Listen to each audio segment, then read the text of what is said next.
오래전에 목회할 때였습니다. 어느 동기 목사님이 이제 추수감사절이 다음 주일이 됐는데 만남을 가지면서 이야기를 나누는데 한 교회에 20년 가까이 목회를 하다 보니까 이제 감사의 설교가 바닥에 났는데 이 목사는 어때? 라고 그래요.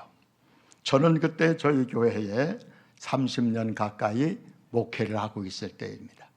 그때 제가 그 목사님에게 그런 이야기를 했습니다. 목사님, 추수감사절은 우리들이 전통적으로 선교사님들이 전해주면서 감사의 의무를 드리게 되었고, 구약에 보면 무교절, 유월절을 감사하고 맥추절, 바로 초순절이요 오순절을 감사하라고 했고, 수장절인 오늘 추수감사에 거두어드림의 감사가 있으라고 했는데, 그 감사는 온전히 온 교우들이 마음과 성품과 뜻을 다하여서 하나님 앞에 감사하고 성전에 오게 되어집니다. 그러니까 우리는 강단에서 하나님 앞에 감사하는 자에 주시는 그 은혜에 대해서 말씀을 나누게 되면 어쩔까요? 라고 이야기를 나누게 되었습니다. 아마 오늘 우리들의 귀한 성도님들께서 지난 주간에 다음 주일은 추수감사주일로 지킵니다 할 때 이미 성령님께서 우리의 마음에 감사로 채워주신 줄로 믿습니다. 그 감사가 성령님께서 내 마음을 주장하고 성령님께서 늘 감사하는 생활로 승리의 믿음의 삶이 되어지기를 간절히 원합니다. 오늘 본문 15절 말씀에 보면은 그리스도의 평강이 너희 마음을 주장하게 하라. 너희는 평강을 위하여 한 몸으로 부르심을 받았나니 너희는 또한 감사하는 자가 되라 라고 말씀해 주고 있습니다. 감사하는 자가 되라라고 하는 이 사도 바울의 권면의 말씀은 감사 속에 평안이 있기 때문이라고 하는 것입니다. 감사가 없는 평안은 외식이라고 하는 말씀입니다. 평안을 찾기 위해서 우리는 감사로 노력하고 애써야 한다고 하는 것입니다. 감사가 없게 되면 무엇이 찾아올까요? 섭섭한 마음이 찾아옵니다. 원망이 찾아옵니다. 감사가 떠나가면은 원망과 불평이 떠나가게 되어집니다.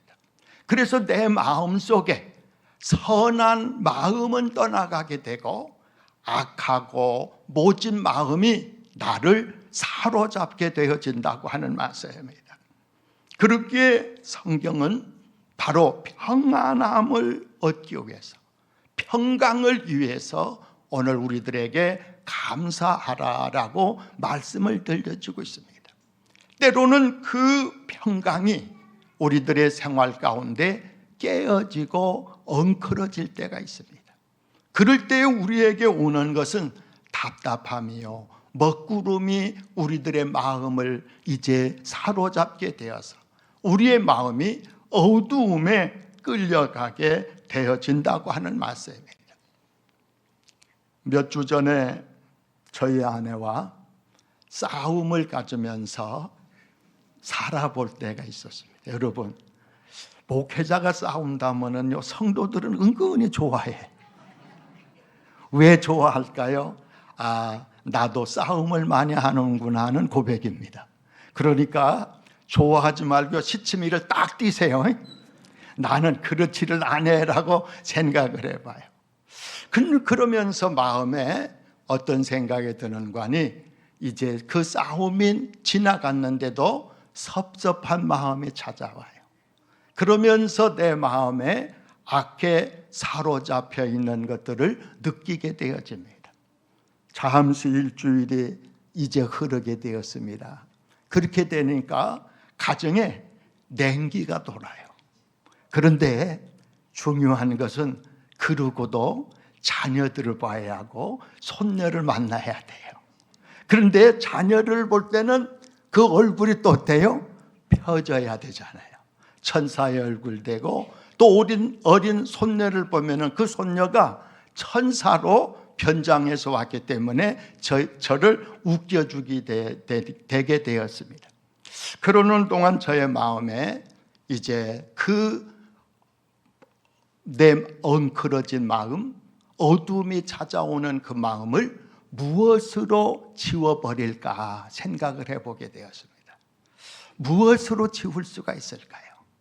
저는 그때 생각하게 되었습니다. 지난날의 모든 것들이 하나님의 은혜요, 은혜 가운데 만남을 주신 그 하나님 앞에 감사하게 되었어요. 이제 부부로서의 생활하고 그 어려운 모든 가난도, 또 시험도, 환난도, 질병도 함께 이제 지났던 그것들을 생각하면서 마음에 감사가 생기게 되었어요. 그 감사하는 그 마음 속에 저에게 찾아온 것이 있어요. 찾아온 것은 바로 내 마음의 평안이었다고 하는 것입니다. 그 감사가 내게 주신 그 열매는 곧 평안한 마음을 주게 되었어요. 우리 하나님께서 사도 바울을 통해서 골로새에 주었던 서신 가운데에 평강을 위하여 우리에게 부르심을 받고, 그 평강이 계속해서 지속되어지는 그 생활은 바로 감사하는 일이구나 하는 것을 저는 이제 늦게서 깨닫게 되었어요. 아집과 고집으로 힘만 세면은 이겨나가는 줄 알았어요. 그랬더니 결국은 감사가 평안을 찾게 되고, 감사가 행복을 찾게 되고, 감사가 하나님 안에서 우리에게 기쁨을 갖게 만들게 되었던 것들을 생각하게 되었습니다. 여러분, 오늘 우리에게 이 감사는 기분과 예절이 아니라고 하는 것입니다. 이 감사의 생활은 바로 결단이라고 하는 것입니다. 내게 결단하는 그 순간 찾아오는 천사는 평강의 은혜로 내게 찾아오고 있다고 하는 것입니다. 성령의 하나님께서는 그 감사로 통해서 내게 주시는 귀한 은혜는 오늘도 웃음을 갖게 하고, 기쁨을 갖게 하고, 행복을 갖게 하게 되어진다고 하는 것입니다. 우리 성도 여러분, 감사가 있으면 어떻게 될까요? 행복한 사람이 됩니다. 그러므로 나는 행복할까, 나는 불행할까? 답은 하나예요. 감사가 있으면 행복한 사람이라고 하는 것입니다. 물질이 많고 적음이 아닙니다. 내 주거지가 넓고 좁고가 문제가 아닙니다. 내가 잘나고 못나고가 문제가 아니라 내게 감사하는 마음이 있으면 나를 행복하게 만든다고 하는 것입니다. 그러므로 그 감사는 행복을 낳는 알이라고 하는 것입니다. 그러면 그 알이 부화되기 위해서는 닭이 그 알을 품고 살아야 된다고 하는 것입니다. 사랑하는 우리 성도 여러분, 내가 행복을 만들어가는 이 위해서는 감사를 결단하고 감사를 마음에 품고 있어야 한다고 하는 것입니다. 그럴 때에 내게 오는 갈등도, 내게 있는 불화도, 내게 있는 시험도, 내게 있는 환난도, 내게 있는 모든 엉클어진 마음도 그 평안으로 바꿔놓게 되어진다고 하는 것입니다. 사랑하는 우리 성도 여러분, 그러므로 이 감사는 행복을 여는 열쇠와 같은 것이라고 하는 것입니다. 모든 사람들이 행복을 위해서 일합니다. 행복을 위해서 직장을 갖습니다. 행복을 위해서 사업을 합니다. 행복을 위해서 자녀들을 양육합니다. 행복을 위해서 우리들이 믿음의 생활을 가져보게 되어집니다. 그런데 그 행복 속에 많은 사람들은 세상의 물질과 권력과 환경을 가지기를 원한다고 하는 것입니다. 사도 바울은 오늘 우리들에게 행복한 평안의 그 길에 감사를 가지기를 원하고 있음을 보게 되어집니다. 그래서 감사하는 자가 되라라고 말씀을 들려주고 있습니다. 우리 교회를 신축할 때에 이전에는 우리가 우화동이 있게 되었어요. 이 터를 장만할 때는 이 터에는 보게 되면은 참 어수선했습니다. 누가 이 터를 사서 집을 짓고 개발을 할까 하는 생각을 가지게 되었습니다. 그래서 이 터는 씨감자로 묻어두자. 그래서 이 씨감자에 주렁주렁하게 열매가 맺어지면 우리가 더 나은 곳에 혹은 이곳에 교회를 짓자라고 이제 그 교회 안에서 그 당회원들과 또 우리 집사님들과 함께 상의를 하게 되었습니다. 이곳에 이제 건축을 하자 하는데 여전도에서 아마 이제 우리와 같이 유아실에서 어른들이 늘 식사가 마쳐지면 그곳에서 쉬는 곳이 있게 되었어요. 그곳에서 어느 날 하루는 그런 이야기를 하는 거예요. 우리 목사님은 우리 교회가 건축을 해도 헌금하라고 이야기를 하지 않을 것이요. 그런 소문이 제 귀에도 들려오게 되었어요. 그러니까 많은 분들이 부담을 가지고 있었구나 하는 생각을 가지게 되었어요. 그런데 제가 계획하고 우리 장로님들이 함께 설계한 것은 그 우화동에 있는 성전을 이곳에 옴싹 옮겨 놓으면 이제 빚이 질 것도 없고 그냥 다 된다 하는 것들로 이제 계획해서 일을 해나가는 때였습니다. 이미 교우들의 마음에 성전을 짓는다라고 생각하니까 마음에 이제 부담스러움을 느낀 것들을 그 모두가 느끼는 것을 알고 있죠. 그래서 제가 헌금에 대한 이야기를 했을까요? 안 했을까요? 오늘도 저는 헌금하라 소리 안 씁니다. 뭐를 하라고 그래요? 감사하라고 하라는 거예요. 감사 속에 뭐가 있어요? 네, 정답이에요. 감사 속에 우리에게 마음의 예물, 생활의 예물, 믿음의 예물, 우리들이 헌신하는 모든 것들이 다 포함되어 있어요. 그러므로 헌금에는 헌신이 되어지는 거예요. 그리고 우리들이 교회 안에서 감사합시다 그러면 모든 사람들이 생각이 헌금 쪽으로 달려져 있어요. 헌신하는 일로 달려져 있어요. 그래서 감사하자 그러면 우리 신앙인들조차도 별 재미가 없어요. 그래서 그런 말이 있습니다.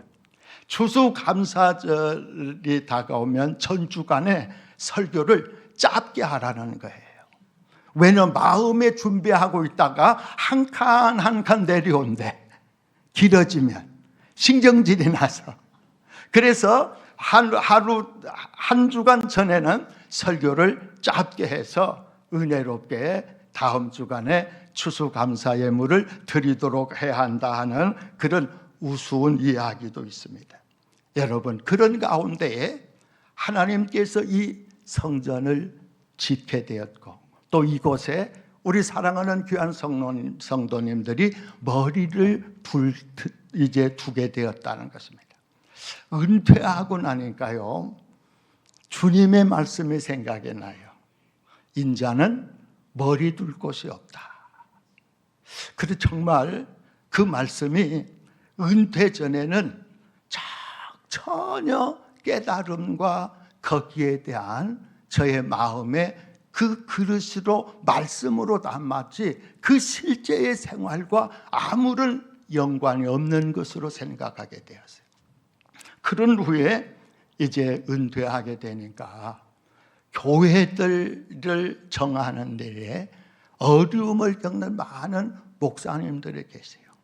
지금도 저에게 전화 오는 목사님들은 목사님, 우리 목사님들이 은퇴하고 머리 둘 곳이 없으니까 교회 하나를 해서 우리들이 목사님들만 모여봅시다 하는 그런 이야기들을 많이 해요. 그래서 저는 목회를 마치면서 준비한 것이 하나가 있어요. 무엇을 준비했는가니, 내가 동서남북 우리 시온영광교회를 떠나게 되면 내 주택이 준비되어지는 그곳 최고로 가까운 대한예수교 장로회 통합적 교회에 무조건 출석한다. 이것이 저의 신조로 남게 되었어요. 그리고 우리 가족 식구들에게 전달이 되게 되었어요. 남편은 어느든지 하나님께서 주시는 주택에 가까운 곳에 출석을 한다. 그래서 출석하는 교회가 전성교회가 되었어요. 그래 많은 사람들이 저를 생각할 때 골라간 줄 알아요. 근데 제가 우리 전성교회를 나갈 때에는 꼭 걸어서 가게 되어집니다. 7분 걸려요. 근데 그 세 중간에 다른 교단에 개척하는 교회들이 상가에 몇 곳이 있어요. 그런데 우리 대한예수교 통합적 교회는 그 교회만이 가장 가까운 교회가 되게 됐어요. 물론 그 교회에 제가 이제 등록도 하지도 않고 저희 안사람과 출석을 하게 되었는데, 그 교회에서요 한 번도 이동민 목사가 우리 교회 출석합니다라고 박수 한 번 안 쳐주더라고요. 목사님도 알고 또 그곳의 장로님들도 모두 아는 사람이었어요. 왜 그런가, 제가 그곳에 이제 목회를 출발했던 곳이 바로 이제 부목사로 출발했던 곳이 전성교회였거든요. 근데 알는데도 그러더라고요. 그래서 이곳에 하나님의 그 일로 쓰임을 받던 목사님들이 몇 분이나 계시는가 했더니 없더라고요. 그러고 보니까 눈초리를 이제 짧게 크게 뜨고 보았던 것 같아요. 그러다가 이제 제가 11월 달에 그만뒀으니까 6개월이 지났는데, 그 어느 날 오후 찬양 예배에 저를 이제 그 설교를 좀 해달래요. 그날이 무슨 날인가니 어버이 주일 때래요.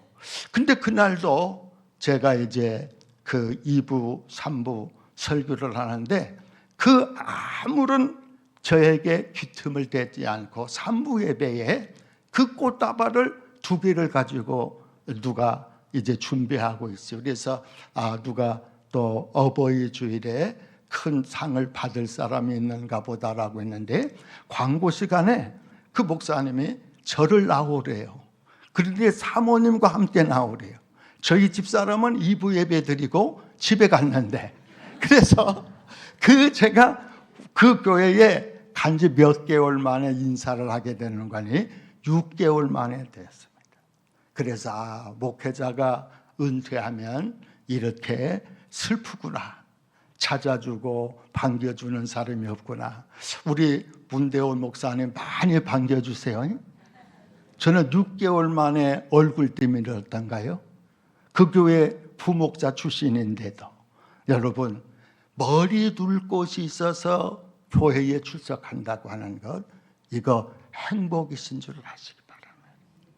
여러분, 시온영광교회에 감사해야 합니다. 내가 머리 둘 곳이 있다. 내가 하나님의 말씀을 받고 내가 신앙의 그 이제 새로움을 가질 수 있는 교회가 있다고 하는 건 정말 행복하다고 하는 말씀입니다. 그래서 저는 그런 제안을 많이 받고, 목사님들끼리만 함께 예배하면 어떨까요 하면은 지금도 대답을 않고 아마 제가 종신하는 그날까지도 대답을 안 할 것입니다. 왜냐고 하면은 하나님의 성전에 하나님의 사람들이 모여 예배할 때 평강이 있는 그곳에 행복이 있기 때문입니다. 가끔 저는 그런 생각을, 그런 이야기를 들을 때마다 장로님들이 은퇴를 하면 어쩔까? 대개 직장에서 이제 그 은퇴를 하면은 그것을 떠나가요. 근데 저도 누가 시온영광교회에서 떠나가십시오라고 말을 하는 사람이 없는데 내 스스로 떠나야 되겠더라고요.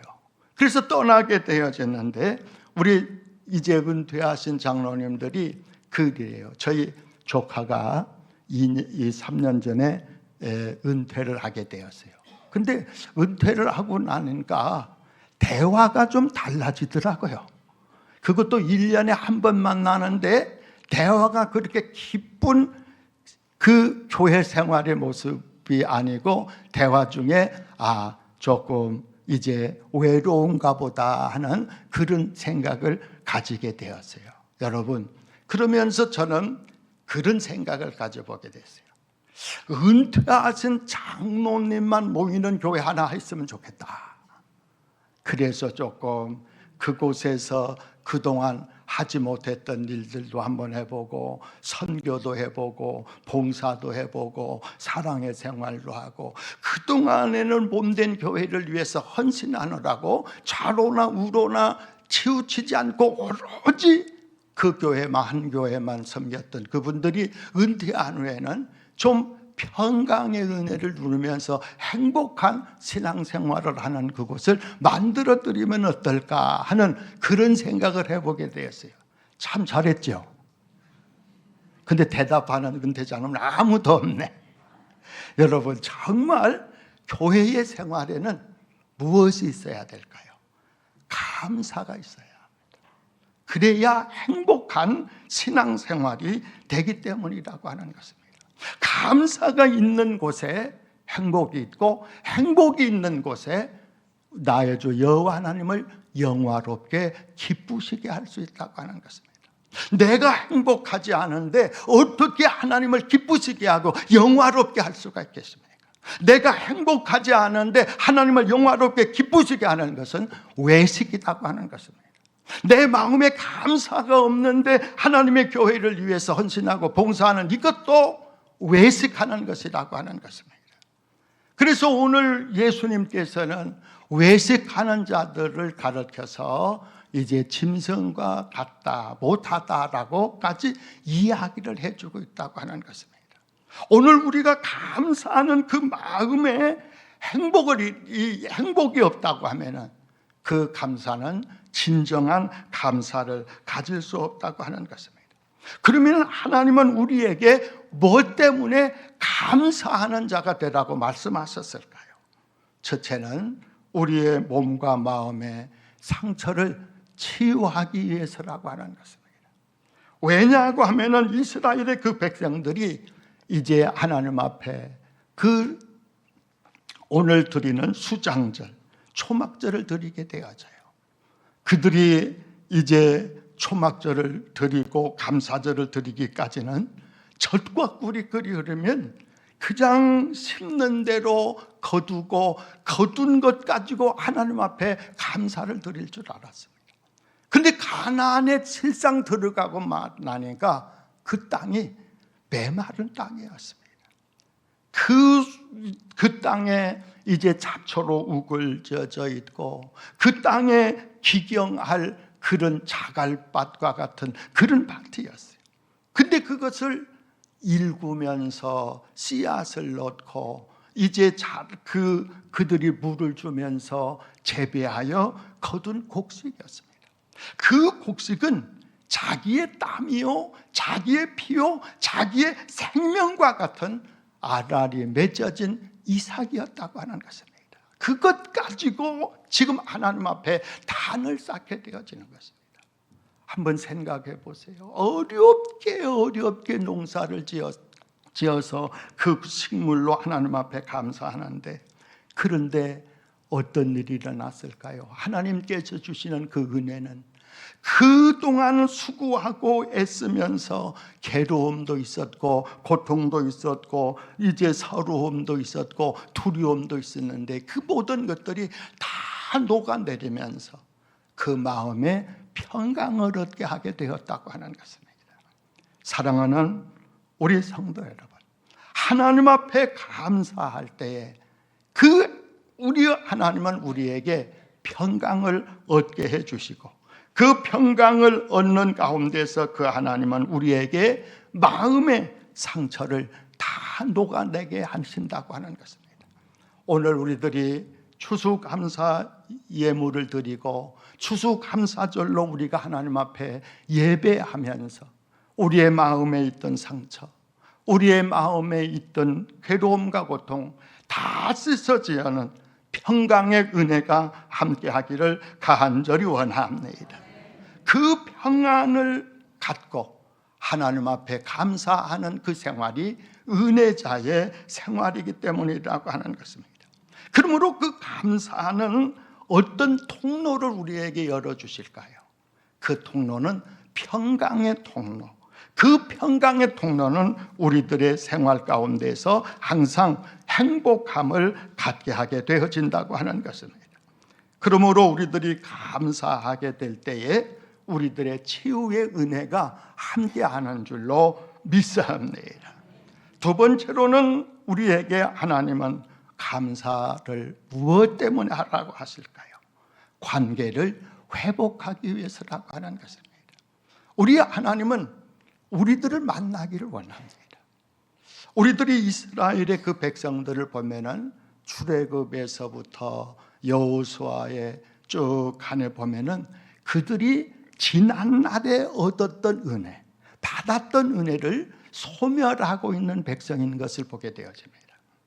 근데 우리나라도 같은 동양 사람이라 그런지 잃어버리기를 잘해요. 가끔 우리들이 이제 그 TV나 신문에 보면은 그 정치인들, 이 많은 사람들이 이제 검찰에 나가서 조서를 받는데 기억이 나지 않는다고, 청문회를 하면 기억이 나지 않는다고. 그래서 저는 그 이야기를 들을 때마다 이스라엘의 백성들이 따로 없구나. 오늘 우리의 강산에 기억이 나지 않는다고 하면서 지난날에 그 우리에게 주었던 하나님의 은혜, 하나님의 사랑, 하나님의 축복을 잃어버리고 사는구나. 그러면서 그런 생각을 갖습니다. 혹 우리들의 사랑하는 모든 1천만 귀한 성도들이 지난날에 주었던 하나님의 은혜를 잃어버리고 살지는 않을까. 그러면서 나부터 점검해 보는 것들을 이제 점검해 보고 또 하나님 앞과 사람 앞에서 기억되어지는 그 은혜와 사랑을 생각하게 되어집니다. 그렇게 골로새서 3장 17절의 말씀에 보면은 또 무엇을 하든지 말에나 일에나 다 주 예수 이름으로 하고 그 힘입어 하나님 아버지께 감사하라라고 말씀해 주고 있습니다. 여기에 보면은 누구에든지라고 이야기를 합니다. 이것은 무엇에든지. 오늘 하나님께서는 우리에게 조건 없이 은혜를 베푸시고 조건 없이 우리를 사랑하시고 조건 없이 우리를 용서해 주시고 조건 없이 우리의 목자가 되셔서 푸른 초장 잔잔한 시냇가로 인도해 주고 있다고 하는 것입니다. 그러므로 이 감사는 하나님 안에서의 관계를 회복하는 일이라고 하는 것입니다. 그 하나님은 우리들을 만나기를 원하십니다.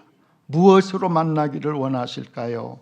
그 하나님은 오늘도 우리에게 만남을 원하시는데 무교절, 유월절로, 맥주절로 또 이제 수장절인 이 초막절로 하나님은 우리들을 만나시기를 원하신다고 하는 것입니다. 그 만남은 우리에게 관계를 회복하기 위해서라고 하는 것입니다. 성경에 보면은 어떻게 해요? 그 야곱의 12아들 중에 그 요셉이라고 하는 아들을 멀리 이제 장사에 팔아서 애굽의 국무총리로 하나님 만들어 주시잖아요. 그런데 어떤 때 회복됩니까? 양식을 구하러 갔다가 만남으로 회복이 되어집니다. 또 야곱과 에서가 만남으로 내가 형님을 보니 하나님을 배운 듯합니다. 만남으로 관계가 회복되어집니다. 오늘 우리가 하나님과 나와의 관계를 회복시키는 방법은 어떤 방법일까요? 감사하는 것이라고 하는 것입니다.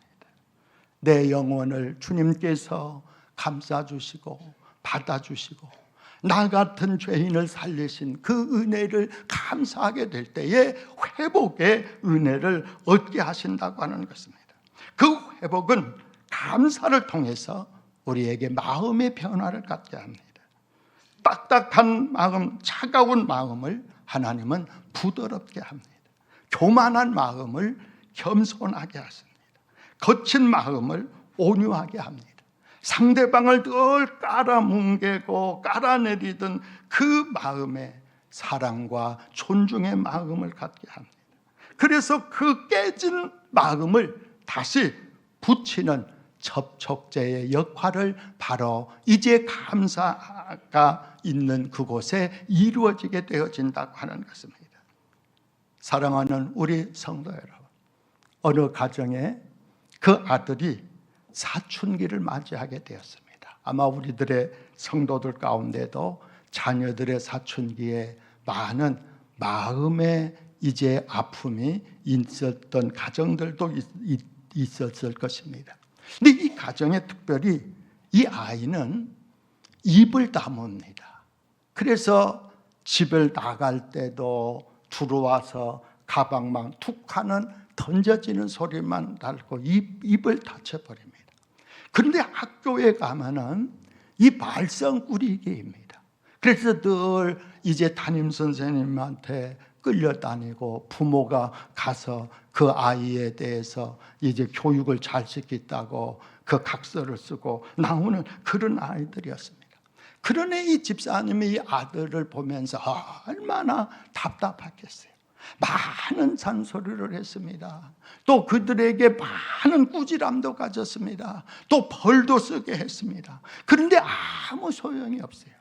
묵묵부담해요. 입을 딱 다물었어요. 그런데 이제 그 아버지가 교회에 나가 하나님 앞에 예배 드리는데 그날 예배의 메시지가 감사하라라고 하는 메시지였습니다. 그때에 그는 그 마음을 사로잡게 되었습니다. 내가 자식을 이제 사춘기가 돼서 입을 다물고 있는데 감사가 없었구나. 아내에 대한 감사, 가정에 대한 감사, 부모에 대한 감사를 잃어버리고 있었구나. 내가 이제 오늘부터 자식을 위해서 감사하는 마음을 가져야 되겠다. 그래서 무슨 생각을 하게 되는 거니? 아주 작은 메모지에 쪽편지를 생각하게 되었어요. 아들아, 오늘 이제 그 학교에서 잘 와서 고맙다. 또 너의 뒷모습만 보아도 아빠는 흐뭇하단다. 그래서 계속해서 아들의 마음을 움직이는 감사의 편지를 항상 그 아들의 책상 머리에 두고 하게 되었습니다. 그 후에 이상한 일이 생기게 되었습니다. 학교에서 담임 선생님이 전화가 왔습니다. 깜짝 놀랐습니다.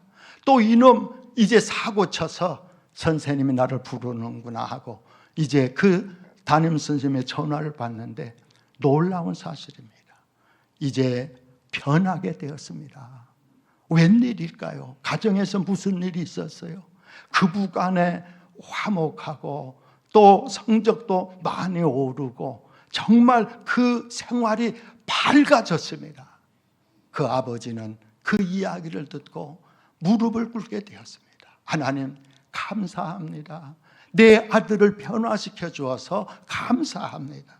그 이후에 가정에 먹구름은 거치워가고 밝은 그 가정으로 변화되어지는 하나님의 축복이 있게 되었다고 하는 것입니다.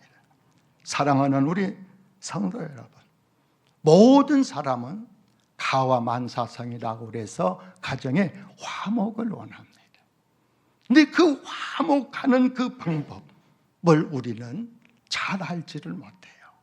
그래서 잘 입히기만 하면은, 잘 먹이기만 하면은, 또 잘 이제 가정에 생활하면, 그러기 위해서는 돈을 벌겠다고 사업을 하고, 돈을 벌겠다고 동서남북으로 뛰어다니고 야단 법석을 가지지 않습니까?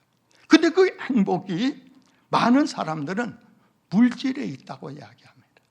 또 그 세상에 명예와 권력이 있다고 생각합니다. 환경이 그의 행복을 좌우한다고 생각합니다. 그런데 어떠세요? 정말 우리들이 행복을 꿈꾸는 대로 가정이 화목하고 행복하십니까? 가정의 행복은 바로 무엇에 있어요? 감사하는 곳에 있다고 하는 것입니다. 오늘 우리의 신앙생활의 가장 행복한 생활은 감사하는 곳에 있다고 하는 것입니다. 그래서 성전을 허락해 주시는 하나님 감사하고, 함께 예배 드리는 장로님, 권사님, 집사님, 우리 교사들께 감사하고, 우리들에게 늘 신령한 말씀으로 공급해 주시는 목사님에게 감사하고, 그 감사가 그 충만하게 될 때에 그 교회, 그 가정, 그 우리들이 사는 그 발붙여 사는 세상은 행복하게 되어진다고 하는 말씀입니다. 그러므로 그 감사하는 순간 어떻게 해요? 우리의 마음이 달라집니다. 변화되어집니다. 그 감사의 마음을 듣는 그 사람의 마음이 뜨거워진다고 하는 말씀입니다. 오늘 우리들이 감사함으로 내 얼굴을 밝게 하고, 또 이웃인 다른 사람에게 그 따뜻함을 전해주는 하나님의 은혜가 함께 되기를 간절히 원합니다. 또 마지막으로는 감사는 곧 우리들을 새 힘을 얻게 하고 일어서게 한다고 하는 것입니다. 다니엘이라고 하는 사람, 이제 우리 일부 예배 때 보니까 우리 목사님 광고하면서 11월 1일부터 다니엘 기도회를 시작한다고 하는 것입니다. 이 다니엘 기도회는 전국적으로 하는 이제 기도회입니다. 한 교회가 시작해서 전국적인 교회가 함께 다니엘 기도 21일 3주간을 드리게 되어지는데, 여러분, 이 다니엘이라고 하는 사람은 어떤 사람이에요? 대표적으로 믿음의 사람이요, 대표적으로 기도의 사람입니다. 이 다니엘이 하나님 없이는 살 수 없는 사람입니다.